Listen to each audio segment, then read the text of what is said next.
What's going on, guys? Welcome back to another episode of Hustle with JesseW, and today we're going to go over how to establish a trade plan. Check it out.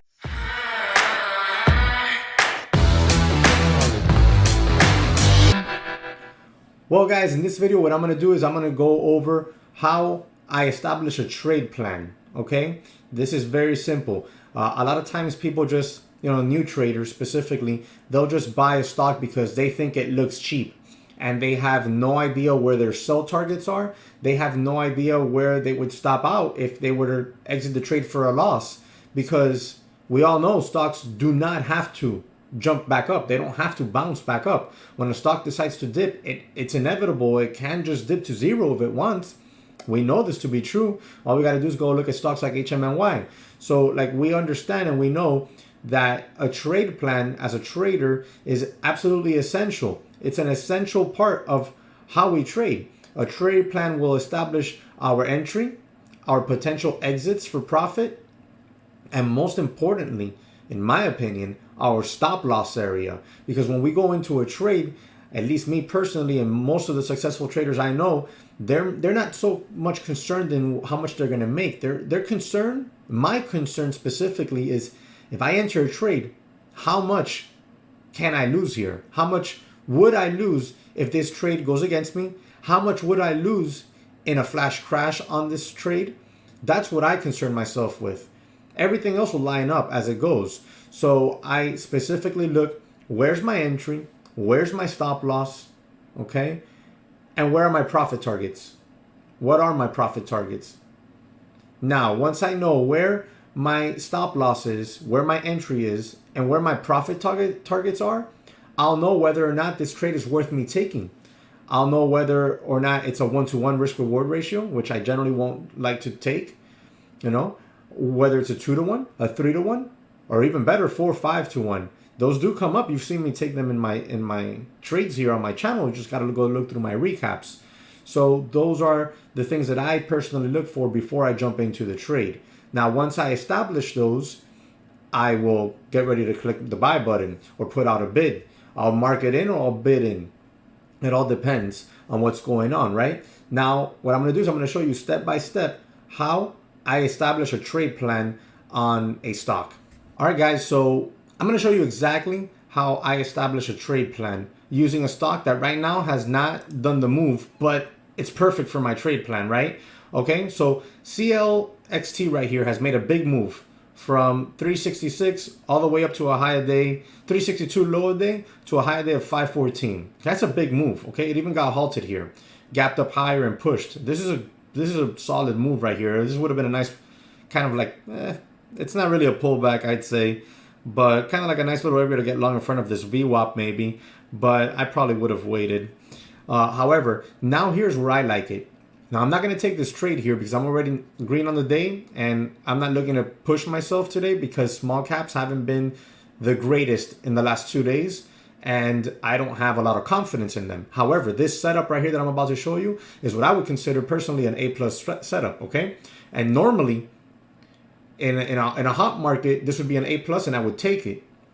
Today, considering how yesterday was and how today was for small caps, I mean, even though it's an A+, I wouldn't take it, and I'm not going to. But I am going to take the time to show you exactly my thought process before I would enter this trade, and my thought process that I would have during the trade, okay? How I find my entry, find my stop, and find my profit targets. So the first things first here, I like the setup. Now I'm going to go look at the daily. I'm going to see if this 460 area that you see here is VWAP and this previous high, and it's turning into support. I'm going to see if this 460 area lines up with anything.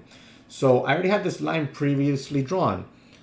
I come over here, and sure enough, this 460 area is lining up with this 50-day moving average, okay, on that daily. And as you can see, let's use a 5-minute. It's a little bit cleaner. As you can see, it's lining up right here. Can you see that? There you go. It's lining up right here with this previous high, this pullback into the support area now.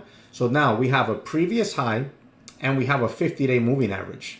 What else do we have? We have VWAP right here at 460. What else do we have? We're going to go to the lower day and draw a fib level out. We have the 38.2 lining up in that area. That's 4 support areas all converging into one price point. Okay, that's VWAP. That's the 50-day moving average. That's the previous high. Okay, and the, what else was it?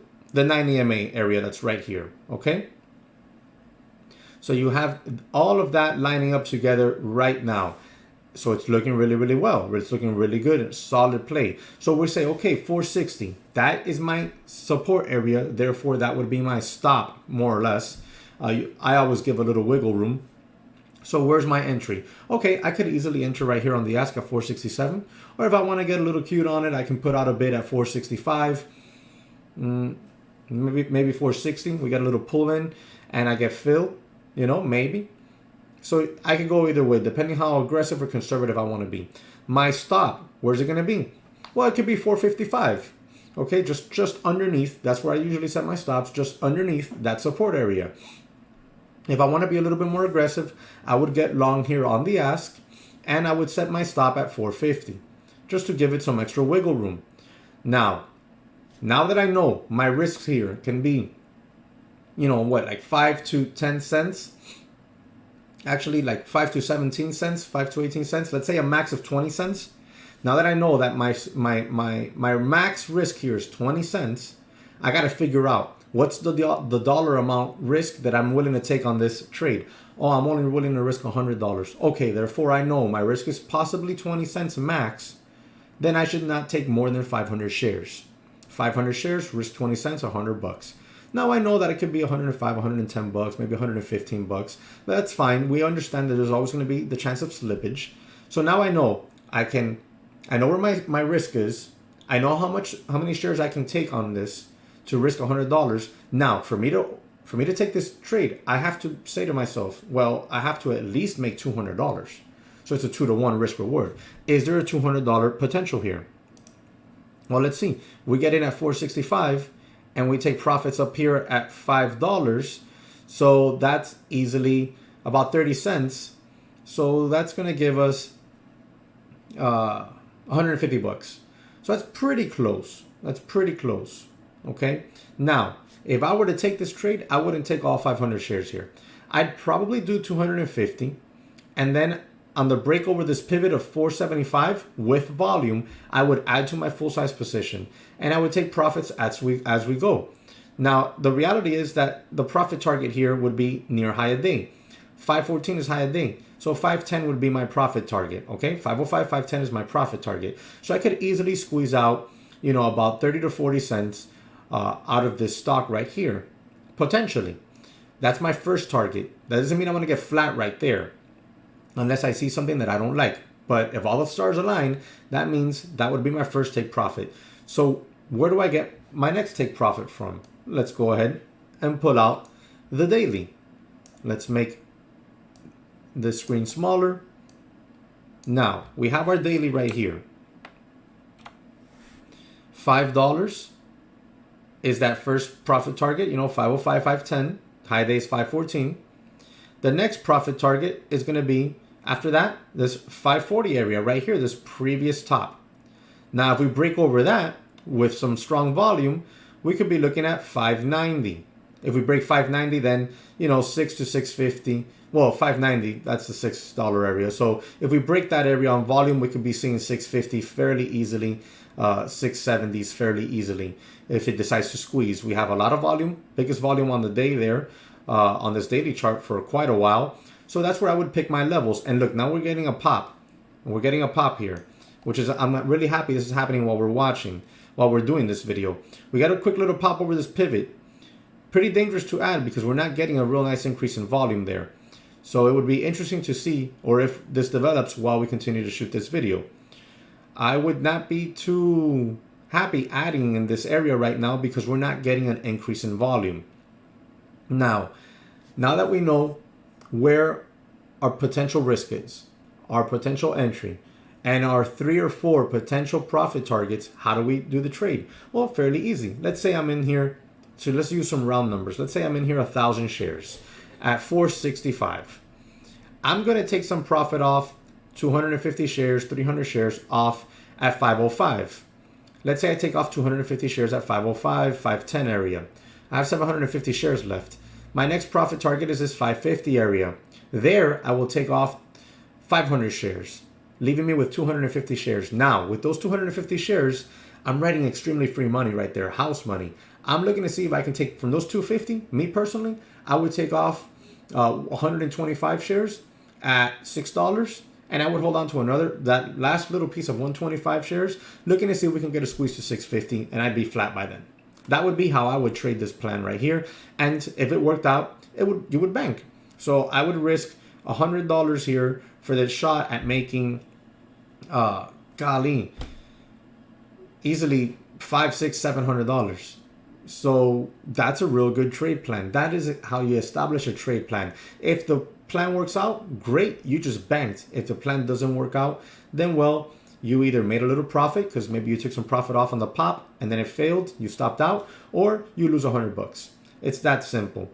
So right now we see here that it's holding this 580 area, but the volume, even though we have a little volume perk, it's not strong. It's not strong. So I would be concerned. I would probably not add yet. Well, guys, look, it's looking like it's gonna try. It made it up here to 496. Let's see if it makes that move up there over $5.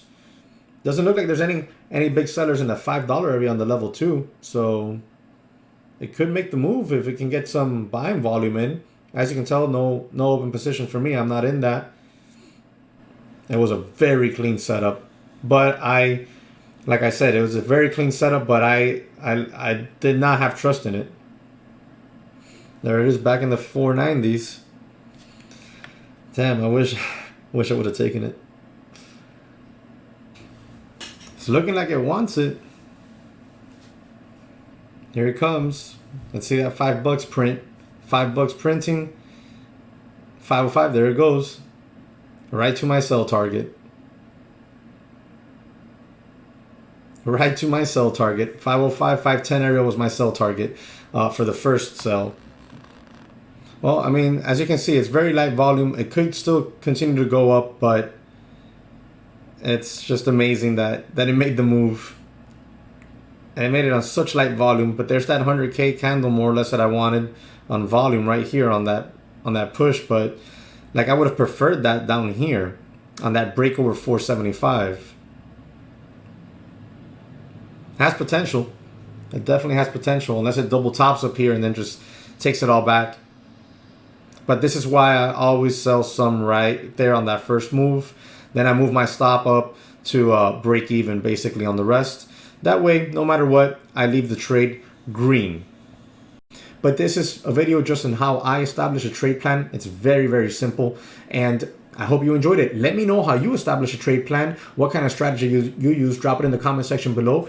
Remember to smash the like button if you enjoyed the video. Subscribe to the channel if you haven't. If you have, thank you very much. And I will catch you on the next one.